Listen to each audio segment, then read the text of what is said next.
Dans la baie Sainte-Marie, chaque année, l'organisme des Dames patronesses de la colonie jeunesse acadienne organise un camp de jour en français pour des dizaines de jeunes. Sauf que cet été sera bien différent pour les camps de la Nouvelle-Écosse.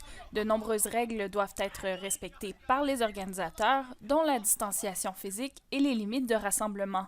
Mais pour les Dames patronesses, ces conditions étaient trop difficiles à remplir. Le camp a donc été annulé. Ça a posé un grand défi. On aurait eu besoin de changer toutes les activités qu'on fait. Et on avait vraiment peur qu'on n'aurait pas été capable d'offrir cette même qualité de camp-là comme dans le passé. La municipalité de Clark tentera d'organiser certaines activités en ligne au courant de l'été, comme des ateliers de bricolage. Mais pour certains, les activités en ligne ne sont pas suffisantes. Nous, ce qu'on voit vraiment en tant que conseil communautaire, c'est comment est-ce qu'à un moment ou à un autre, on peut rendre un service aussi aux parents. Le conseil communautaire du Grand Havre de la région d'Halifax souhaite offrir une version modifiée de son camp de jour, même si sa tenue n'est pas encore certaine à 100%.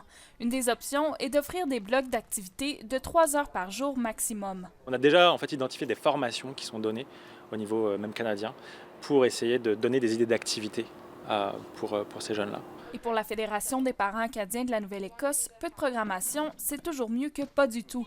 D'autant plus que certains jeunes n'ont pas beaucoup d'occasion de parler français depuis plusieurs mois. Quand on parle du 13 mars au début septembre, ces opportunités-là, ces espaces-là francophones sont d'autant plus importantes pour les enfants dans nos communautés. Mais des services réduits ne régleront pas le problème de garde d'enfants pour plusieurs parents qui doivent retourner au travail. Les garderies pourront rouvrir leurs portes dès la semaine prochaine. Toutefois, elles pourraient ne pas être en mesure de répondre à la demande.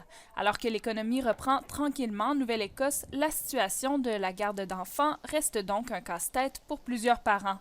Ici Cassandra Nadeau, Radio-Canada, Halifax.